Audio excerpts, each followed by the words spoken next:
संजय राऊतांनी पुन्हा एकदा मुख्यमंत्री एकनाथ शिंदेंवर तोफ डागलेली आहे। उत्तर पश्चिम मुंबई लोकसभा मतदारसंघामधील निकालावरून संजय राऊतांनी गंभीर आरोप केलेले आहेत आणि त्यामुळे लोकसभा निवडणुकीच्या निकालानंतर दोन्ही शिवसेनेमध्ये पुन्हा राजकीय लढाई सुरू झालेली आहे। पाहूया।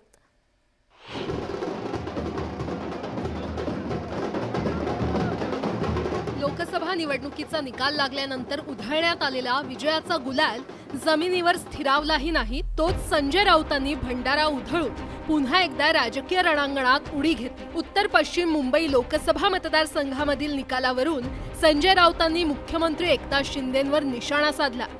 रवींद्र वायकर आणि अमोल कीर्तीकर यांच्यात उत्तर पश्चिम मुंबईत थेट लढत झाली होती। अमोल कीर्तीकर यांना विजयी घोषित करण्यात आलं होतं, मात्र फेर मतमोजणीत त्यांचा 48 मतांनी पराभव झाला होता। याच मुद्द्यावरून संजय राऊतांनी गंभीर आरोप केले।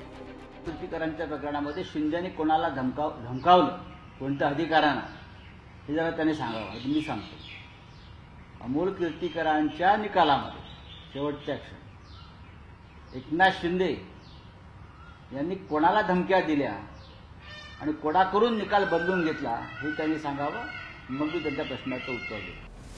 लोकसभा निवडणुकीचा निकाल लागल्याच्या दुसऱ्या दिवसापासूनच संजय राऊतांनी त्यांची लेखणी आणि तलवारही उपसली आहे। अमोल कीर्तीकरांचा पराभव म्हणजे शिंदे गटानं पाकिटमारी करून मिळवलेला विजय असल्याची टीका राऊतांनी बुधवारी केली होती। नाकारलेल्या मतांच्या आधारावर वायकरांना विजयी घोषित केलं, हा दरोडा असल्याचा आरोपही संजय राऊतांनी केला होता। त्यानंतर संजय राऊतांनी आता मुख्यमंत्री एकनाथ शिंदेंवर घणाघाती टीका केली। त्यामुळे शिवसेनेकडून देखील जशास तसं उत्तर देण्यात आलंय। निवडणुकीच्या काळामध्ये कोणत्याही अधिकाऱ्याला धमकी देता येते। निवडणुकीच्या याच्याने प्रक्रिया होत असते, त्यामध्ये धमकीवर निकाल दिले जात नसतात। कीर्तीकारासंदर्भामध्ये ते स्वतःच राष्ट्रपतीकडे त्यांनी निवेदन दिलेलं आहे, त्यात इलेक्शन कमिशनर त्यावर योग्य तो निर्णय घेईल, याचा आणि मुख्यमंत्री साहेबांचा काहीही संबंध नाही।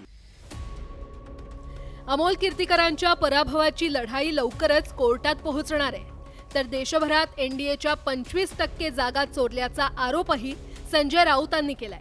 त्याबाबत रिटर्निंग ऑफिसरला जाब विचारला जाईल असा इशारा देखील संजय राऊतांनी दिलाय।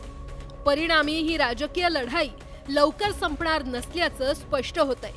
Bureau report, news 18 Lokmat.